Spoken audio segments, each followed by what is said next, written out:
ndi umukwe w'amabukwe nka umugabo w'umugore wanjye urekera niba gukomera amashyi kubonye ikigo abanye ikigo bari mushimire. Hanyuma rero hari ibintu byinshi wize mu rukundo rwawe na Aline, ariko nikigiye kukubwira ucongereho.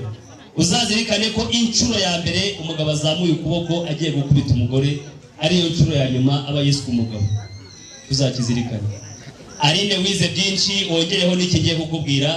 Umugabo n'umutware akaba n'umutwe w'urugo. Iyo umugore ataye umugabo aba ataye umutwe, ntuzate umugabo. Irene, hari amategeko 10 y'abantu bashakanye, ariko ndakubwiramo ane aremereye kurusha yandi. Itegeko rya mbere riravuga ngo uwo mwashakanye ni nk'ibati, iyo utarisakaye ngo rikomere urisanga ku muturage, uzarisakaye rikomere.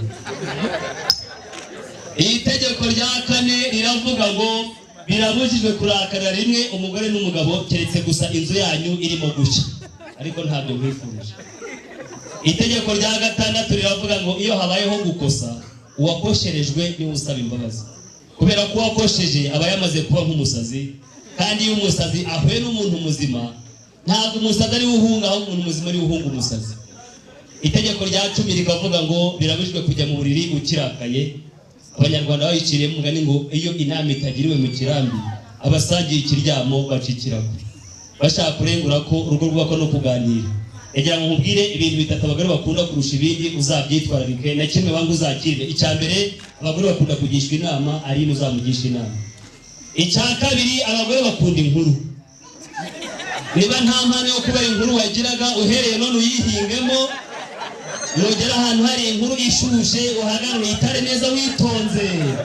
Nugera mu rugo iba ruhereye mu mizi, inkuru zuba ku rugo. Abagore bakunda inkuru. Abashakashatsi ngo basanze umugore bwiravuze amagambo 36,000, umugabo akavuga 15. Azasuhuza umukozi, aganira n'abaturanyi, akoresha 10,000, uzasanga ndi yose agomba kuyabwira wowe. Niyo watahe unaniwe kajana, umugabo wese asigarana impano yo kwikiriza ngo umugore bakomeza kuvuga bukamukera hakivuga. Abagore bakunda inkuru. Hanyuma icya gatatu, abagore bakunda abagabo. Irene, iyo umugore mwakundanye ntiyavuga amagambo abiri adashyizemo umugabo we, ariko iyo mwashwanye n'akabereye hirya arakavuga. Ntuzashware n'umugore. Umugore gira ahantu imodoka yarenze umuhanda, imashini izanana tuwahageze umugabo wanjye akabereka nkaho uri kureka idawuni. Abagore bakunda abagabo. Hanyuma icyo abagore banga ni kimwe, banga guharikwa, ntuzaharikariye. Aline dukunda bitatu. Cya mbere dukunda icyubahiro. Umugabo najya ataha ujye umwicaza mu ntebe yiguriye, uzana amazi ashusha akandagiye, mukuremo inkweto akandagiremo. Icyo gihe umugabo aranezererwa, agakuramo ikofi atijyanira mu cyumba, ugakuramo ushaka. Dukunda icyubahiro. Icya kabiri, abagabo dukunda gufungura, uzamenye inda y'umugabo atazamena akajya kurya iwabo kandi wahiye amaso uteka. Icya gatatu, abagabo dukunda uburiri nawe uri mukuru aho uzahitwa rero.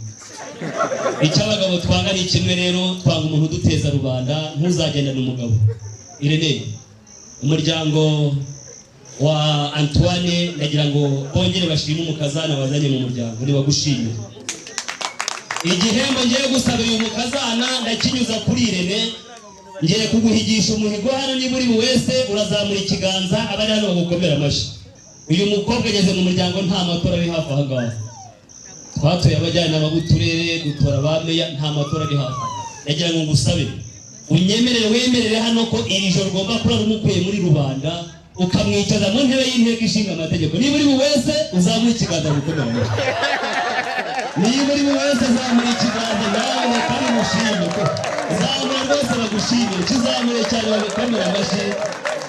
Hanyuma wongere umufate ukuboko mugeze mu byicaro byiza. Umwanya w'Imana tuwucukiriza aha ngaha. Mubyeyi